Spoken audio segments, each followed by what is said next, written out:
Hi guys. Okay, yes. So just as we promised, we're gonna do a video talking a bit more in detail about the home that we just owned, but the entire process from what we wanted to do while we were still staying in our old place. But before we continue, you might be wondering. It's cold. The house is cold. Well, she says it's cold. We have very different ideas of what is cold, but yes, she's wearing a very nice cozy. It's cold and comfy. What do you call that? Robe. Robe, yeah, given by her sister. So, Ate Alma, thank you very much.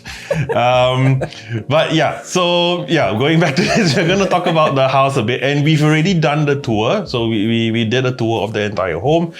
So if you want to see that, go ahead and check it out on our channel. I'll also put the link in the description below. So we're going to try and, give as much detail as possible, but hopefully not make this video too long. Having said that, this video might be very long, so just be prepared, or maybe watch it in batches. Because we want to be as informative as possible. Yes. But at the same time, in this video, if we don't address something or a question that you might have, feel free to put it in the comment section below. And we did mention before that we also are going to do a couple more videos more towards home ownership. We're going to invite a few people over, industry professionals, to chat as well. So it's not just going to be our own opinion. But it's also good to hear from our own opinion because it's based from our experience. Yes, definitely. So yeah, let's start with the very first step. So we stayed in our previous place, which we also have a house tour.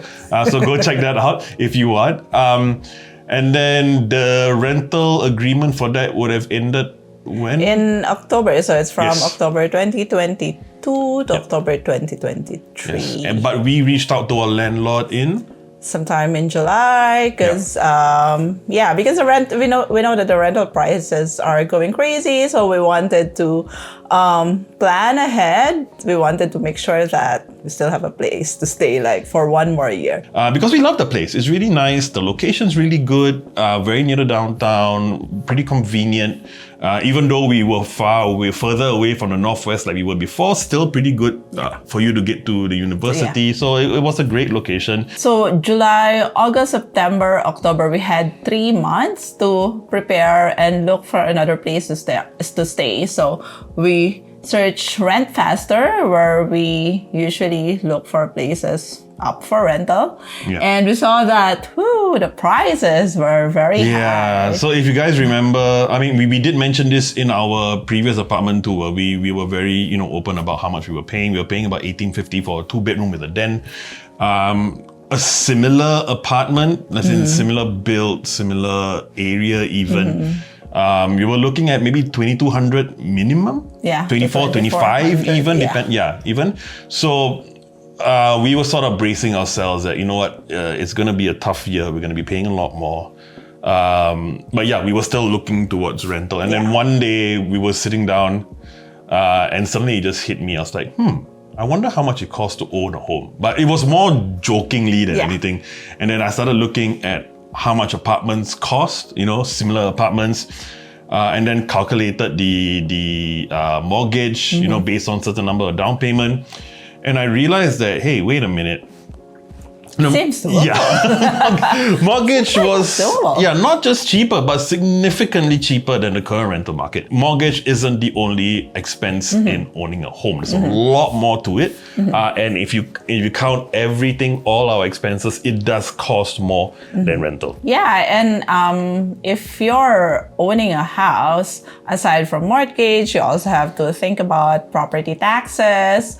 If you're buying a condo, you have to think about condo fees, and the condo fees sometimes that's significant. That's significant. And aside from that, the inclusions there sometimes doesn't include utilities or water or electricity. But for us, heat and water are included, so we just pay for electricity. Yeah, in our current place, and actually our previous place, we were renting actually all utilities. They were all included. So overall it did cost more, but the mortgage in itself was significantly cheaper.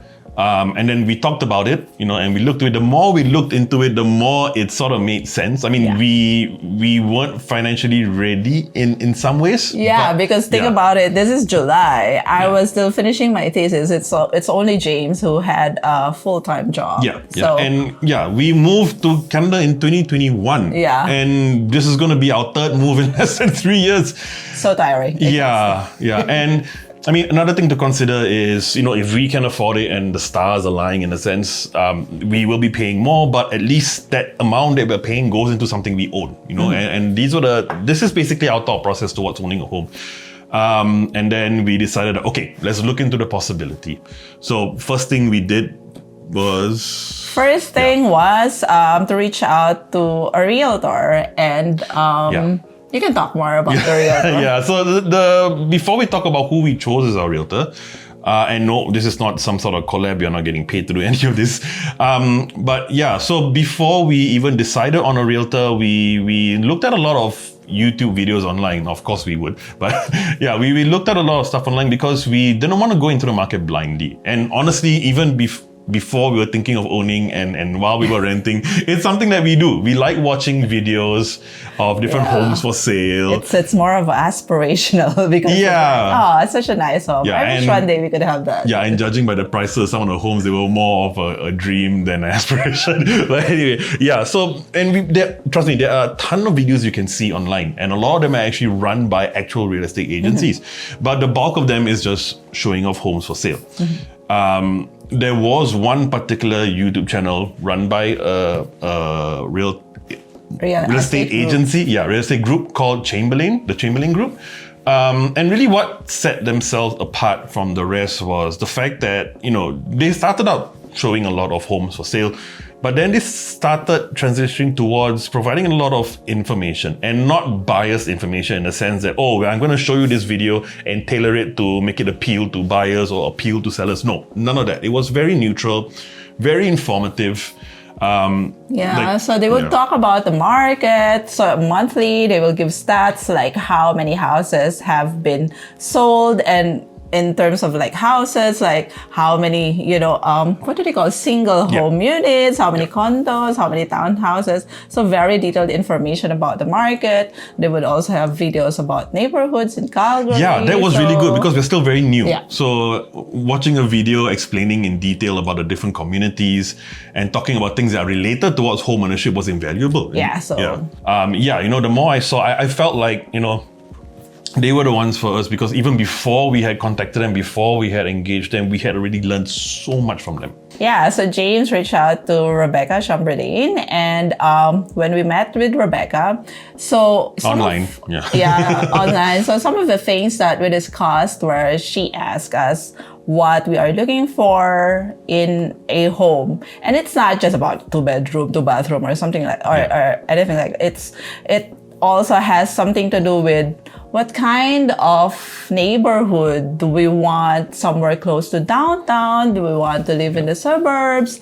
Do we want like a place with dog parks? Or so she was helping us envision what kind of home we want. Yeah, and also on that call was one of their agents by the name of Paul Moyer. And he was great as well. In fact, Chamberlain Group, they're big on social media. They're on YouTube, they're on Instagram, they're on Facebook, and we can put the links down in our video description. Paul Moyer, one of the agents, also does stuff on Instagram. He has a lot of informative videos as well, so you can check him out. But so we had Paul Moyer who showed us around, fantastic as well. But before we get to that, showed us around, Rebecca suggested that we reach out to a mortgage broker because before you even visit houses, it's important that you would know how much housing loan will you get pre-approved for. So you need to get your, what do they call it? Like a pre-approval amount. And actually the concept of a mortgage broker was new to me. Was it new to you? No, it wasn't. But we were thinking also like, should we just go straight to the bank? Because we know of some friends who did that. Yeah. But at the same time, we were busy at that time and we didn't know much how to navigate the purchasing process. Yeah. So we thought that having a mortgage broker will be beneficial because the mortgage broker will have access to the different like banks or lending agencies, and they could see like better rates. So yeah, we decided to go with a mortgage broker instead of reaching out to banks directly. Yeah, and I think one of the things that we learned as well in our own experience. So again, this is going to be our own opinion. You might think differently. But I mean, by all means, go ahead and speak to a few mortgage brokers. If I'm not mistaken, and I could be wrong here, I believe most of them search or get the results for loans in a similar portal, if not the same portal. So it's not really about who is going to give you the better rates. It might be the same. It might not. But I think for us, it really was, we wanted to pick a mortgage broker who really understood what our requirements were. They were really helpful, very informative. And it's also good that when we reach out to the mortgage broker, we actually reach out to two, and they were very encouraging in saying that you should reach out to others so that you could compare. So they were like, no, you should come to us, So they encouraged us to reach out to different brokers so that we could learn about different styles. And see who we are comfortable with, and also like imagine personality, like how they work, how we work. But and this is the part where people might think differently. But what I would recommend is if you were to ask a few different mortgage brokers, and maybe you might get different approval amounts and different rates and all that.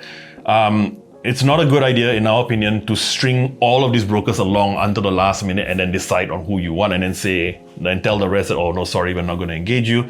It takes a lot of time and effort on the mortgage broker's part, to get the rates for you, to follow up with you, to help you out in your house hunt. And we feel it's a little unethical to have that many and string them along when you're going to stick with one. So what we did was, when we spoke to a couple of the mortgage brokers, we sat down and we say, hey, who do we prefer? Who do we think is really going to help us out? And then we decided on that one. And early on, even before the house hunt, we decided on one. And the one that we decided on was actually recommended by the Chamberlain group. This guy named Adam Mansbridge from Mortgage Connection, who is also on social media. And yeah, he was great. Yeah, he was very informative. He was very helpful, and he was very direct.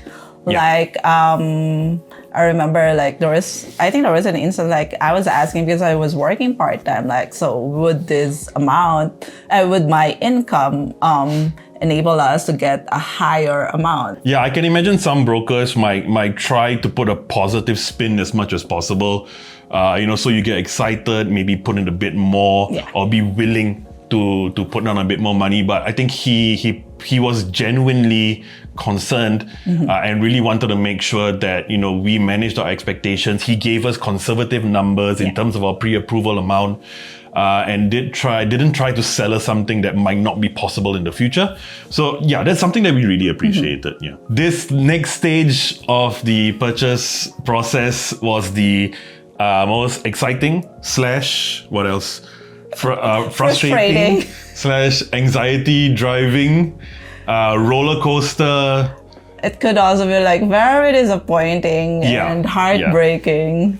And that's the whole stage of house hunting. Yeah, so from how many did we go to? 2 months, I think, or July, August, September. Yeah, more than 1 month. We were looking at different houses. I think we looked at about 15, 20 houses. Yeah. We look at the different quadrants in Calgary. So in Calgary, usually you have the southeast, southwest, northeast, and northwest. We look at all of these quadrants. Yeah, and something that complicated it slightly. I mean, now you guys, we mentioned it in our first video of 2024 that, I got a new job. But at that time, so that was July, August, I was looking for a new job.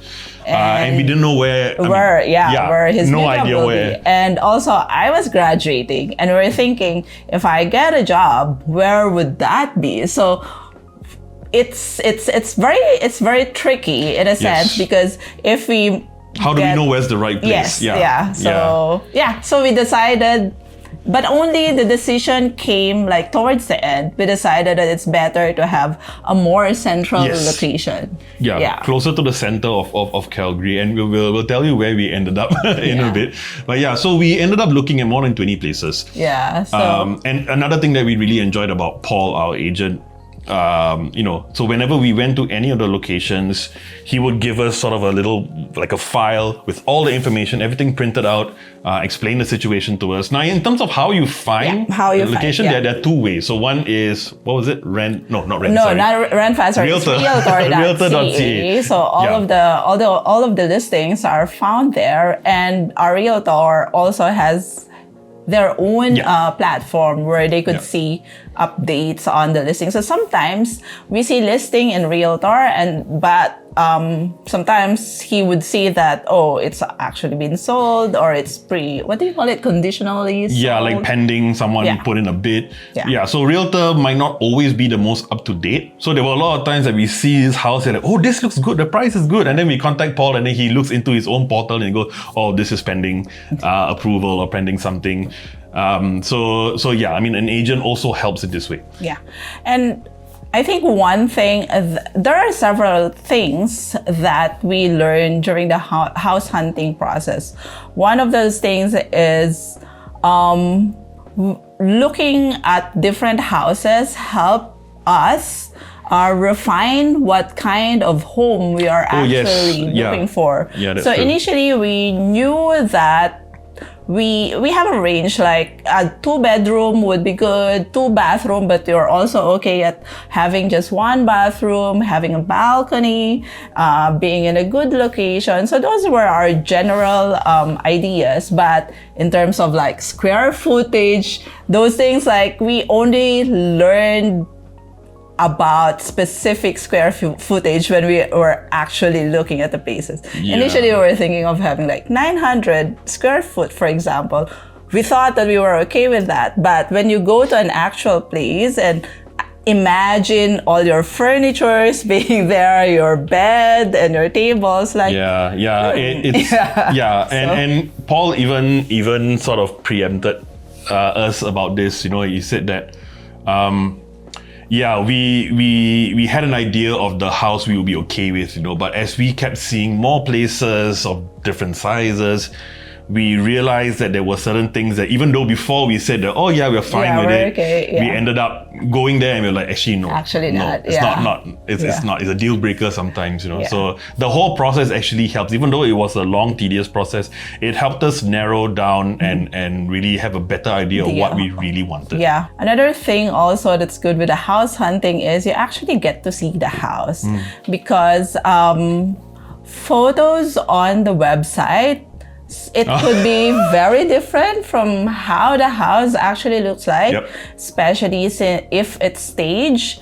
So staged means you have a staging company, they have interior designers who knows how to position certain furniture so that the house would look nice.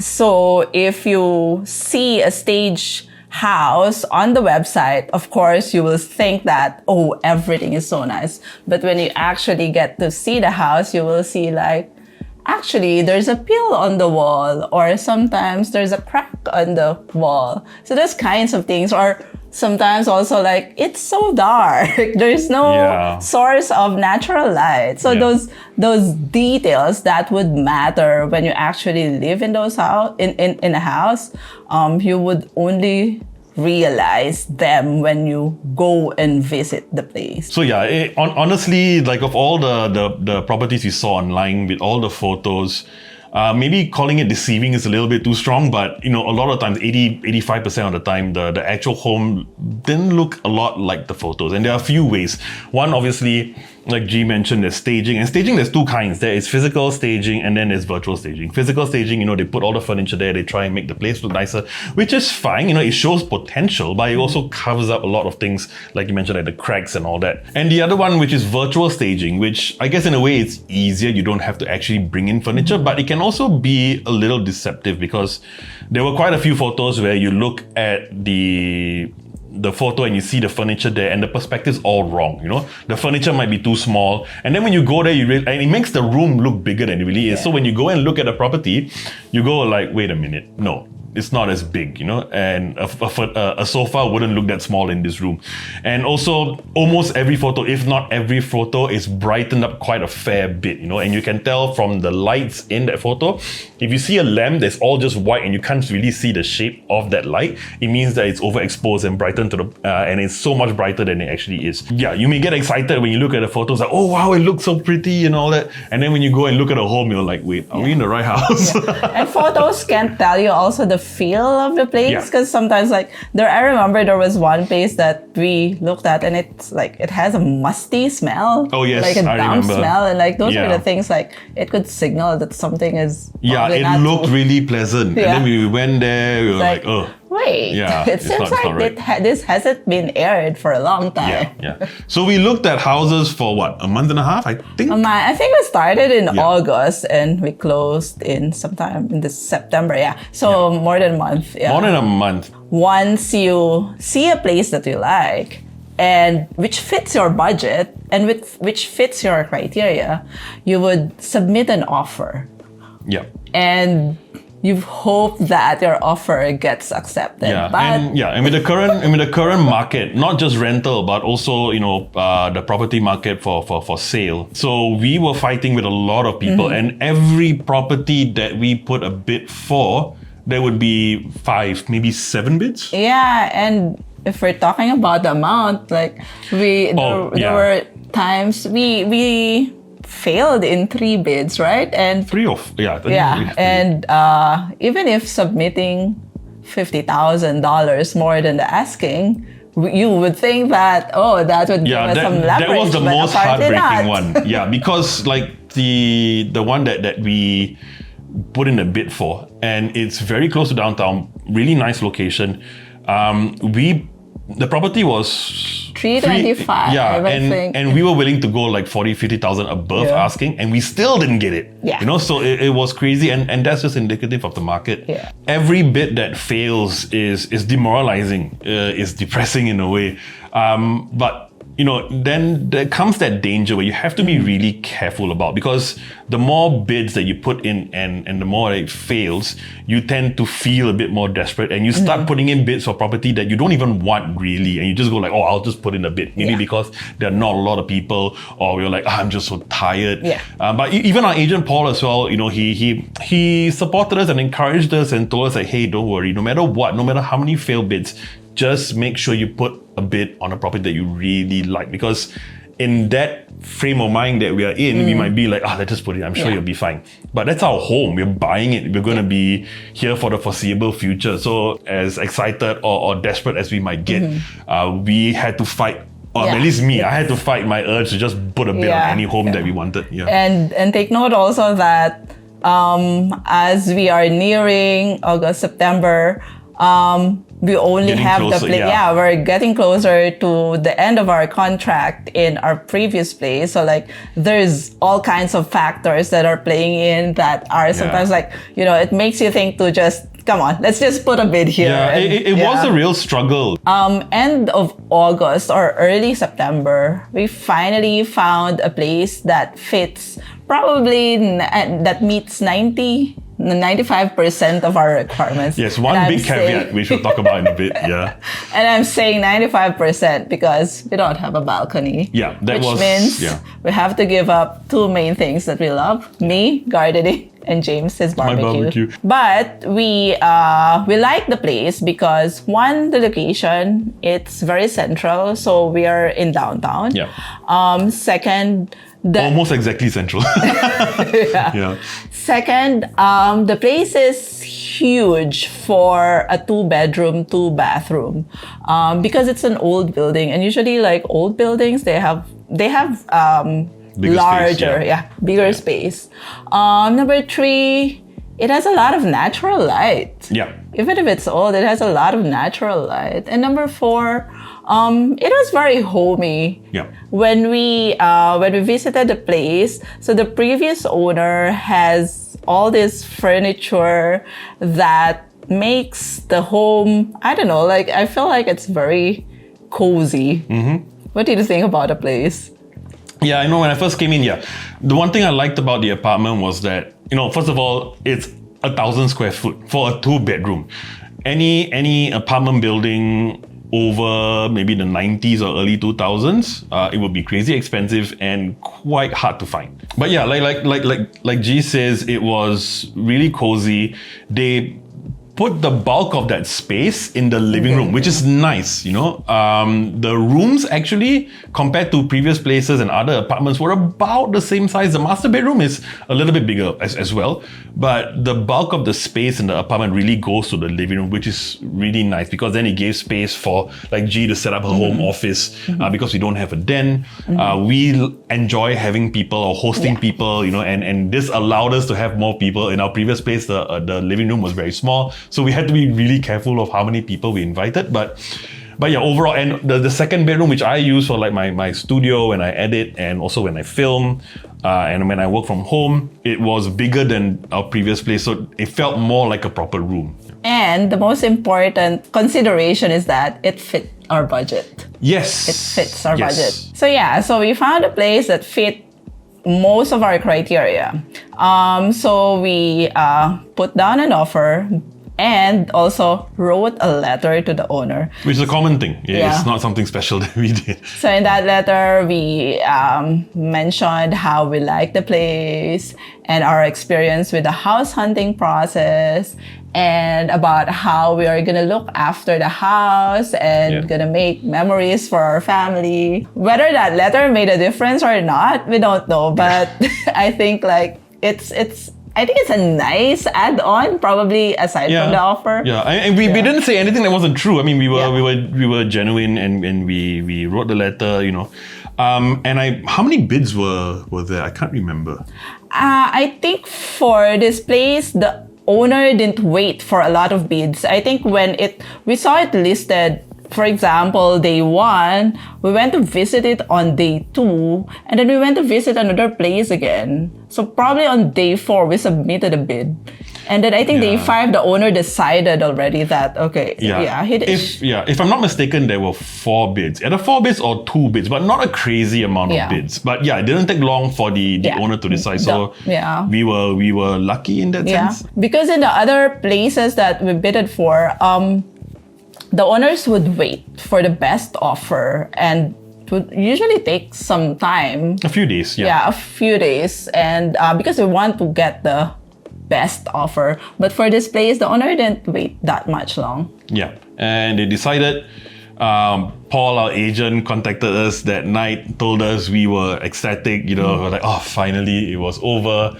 But there's still quite a bit of journey, a lot of things that needed to be done, which frankly, I cannot remember. I know most of it has got to do with paperwork and getting So the first thing I think we reached out to was our mortgage broker. Told him the good news. He was very happy for us, obviously.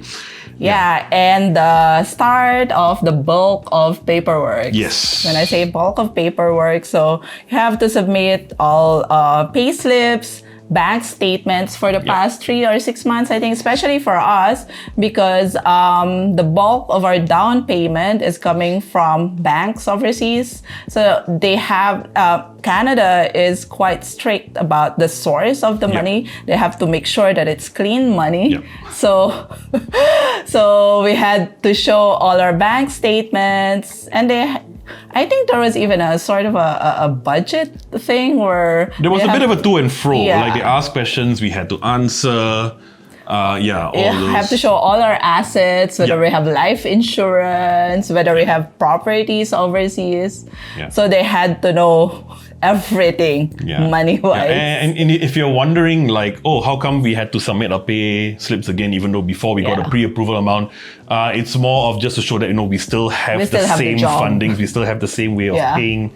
But that whole process took Couple of weeks. It took a couple of weeks because there was a slight complication. So our first choice in terms of who our lender was going to be, after checking all the documents, they actually decided to pass on our application. Nothing to do with us, actually. So what it turns out was this building, number one, is really old. It was built in the 60s, but that also wasn't a reason why. The reason why was because this building was actually a conversion. So that means it wasn't a residential property before. It only became a residential property in 2005. 2005, right? We don't know what it was before. My guess is that it was a hotel because it kind of gets that vibe in the lobby. Also, the Realtor was telling us that it could be a hotel or a service apartment. Yeah, but for some reason, the first lender, passed on because of that. So imagine when the lender passed on our application, imagine the heartbreak again. I mean, like we experienced several heartbreaks during the bidding process and now during the application for the actual mortgage. Yeah, we experienced that again. So like, we were worried because oh my God, is there something wrong with our application? Is there something wrong with our finances? And when was this? Still September, right? Still September. Yeah. But again, our mortgage broker, Adam, was great. He reassured us. He said, don't worry, there's another lender that he has as a backup. That's also pretty good. And that was a bit more straightforward because we already had all the documentation, just moved on from one to the other. We had the condo documents all together and... Again, our luck. There was a random audit, I think. Oh yeah, random audit. And we were selected for random audit. So we had to explain, this particular money, where did it come from, Now I remember it felt like everything was against us, and I was wondering, I'm like, are we really meant to own a home even though we didn't want to? But it finally got approved. Eventually it got approved. I get the feeling that I think Adam was just as relieved as we were because it was taking such a long time. Yeah, we actually had to extend the period that we had to get our loan and everything processed. So basically from the time that you put in the bid, a part of that bid actually says that we need a certain amount of time to get our loan processed and approved and everything to sort of get completed. We actually had to extend it by a few days because, we had the issue with the first lender. But I think by September 15th, I think everything was sorted out, yeah? Yeah. We were also doing other things like having condo document review. Yeah. We also had someone check the property. What do you call that again? Like a home assessment? Like a property inspection. Yeah. We also had to look for a home insurance provider. Yes. And a lawyer. We had to look for a lawyer. Yes. Yeah. So there's so many things that are happening at the same time. Yes, it was a whirlwind of different emotions again. Yeah, so the lawyer would help to sort of review all the documents and basically ensure that the closing is done properly. All the titles are properly transferred.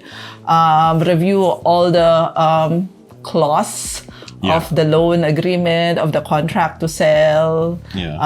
See if the title is clean. Oh, and the home inspection also is done before we confirm as well, because the home inspectors will come in, they will check all the major appliances, check the walls, check everything, and give their advice, and not necessarily say that the place is okay to be sold or not, but give us a whole list of things that are okay, what's not okay, what might need to be looked at, and then it's up to us whether we are willing to accept the property as it is, which we did. It was fine. Yeah, so once everything is sorted, we had to go to the lawyer's office, and the lawyer explained us this thick document, what are the important things that needs to be understood there, and had to sign. It felt like I've never signed so many documents in one day. Yeah, I felt like a celebrity. So many pages, signing. Well, it really is a major contract. Yes, So had to sign, and then after that, set the closing date. Yeah, so the lawyer would be the ones that would get all the documents, and they would help to initiate the fund transfer from one bank to the other bank to the seller. And that was basically it. The home was ours, but when we put in the bid, the seller did put in a condition that they could only move out in November, which for us was fine. It worked with our timeline as well. So everything was confirmed around September, but we weren't going to move until November. So that time was really just for us to pack and get prepared. And then we moved on November 3rd, which was you know what, it was okay and not okay at the same time, but I mean, to summarize it went well. There were no major issues. Our movers were really great. In fact, they were the same movers that we used from our very first location to our previous location that we rented before this. And then from our previous location to here, we used the same guys and no reason to change. I think they did a great job. Yeah. Oh, and one major thing before the closing, which is like the handover of the keys, we had to do a final walkthrough to ensure that the place is in a condition that that we saw during the home inspection. Yeah, because the inspection technically is still owned by the previous person and they hadn't moved out yet. You know, so sometimes who knows? Maybe during the move out, something could be damaged, or certain furniture might have covered a major damage that we didn't see. So the final walkthrough is just to make sure that everything is still okay. And it was. Yeah, it was. Yeah. Throughout the entire long story, we apologize that it was very long, but yes, this is now our home, our first home that we own in Canada. Yes, you know, maybe in the future, you know, if it allows us, if financial and timing situation allows us, we might move again. We don't know, but not anytime soon. I am done moving for the time being. Right? It's exhausting. It is so exhausting. And we're lucky that it's just the two of us. I can't imagine big families moving. It would be absolutely insane. But, you know, we've been here since November now. It's it's early February. We love the place. Location is really nice. If you're wondering, we are in a community called the Beltline, which is right in the heart of Calgary, right in the heart of downtown. Really convenient. Everything is walking distance. My office is a 10-minute walk from here. Even for G, she doesn't have to go to the office. Yeah, I don't have to go to work, but sometimes, like when we have meetings, face-to-face meetings, it takes me 20-30 minutes to walk. Yeah. And we're right next to, we're pretty near 17th Ave. If you're familiar with Calgary, it's that area where you get a whole bunch of different restaurants, really hip place. You know, we got a supermarket walking distance, and coffee shops. A lot of coffee shops. I actually forgot. Restaurants. Yeah, I actually forgot what it's like to be in an area that's this convenient since you were in Singapore. Because it's kind of like Singapore in that sense. It is very convenient. You can walk anywhere. Yeah. So and that's basically our entire journey. Even though this was a long video, it was still summarized, you know, and we're going to talk a lot more. We're going to give you guys a lot more info. I'm sure some of you watching are also interested in looking for a home. Either you're already in Canada or in Calgary or looking to come here and buy a home. Our first video, we will be doing sort of a podcast style video with Adam Mansbridge, you know, from Mortgage Connection. You know, we'll sit down, we'll go through the entire process. We're going to ask him some questions that we think would be useful for you guys. If you have any questions, you know, put them down in the comment section. We will look at them and we'll ask Adam as well. After that, who are we going to speak to? We're going to speak to our realtor, Paul Moyer. Yes, Paul. Paul Moyer from the Chamberlain group. Same thing, a lot of questions regarding what we did and how he helped, and, you know, useful information as well. So yeah, a lot of content, you know, to look forward to. If there's any other video topics that you can think of, you know, that we haven't talked about, you know, we haven't thought of, maybe just let us know. But yeah, we hope you found this video useful, you know, and we will be posting more content, all right? So until then, thank you very much. See you. Bye. Bye.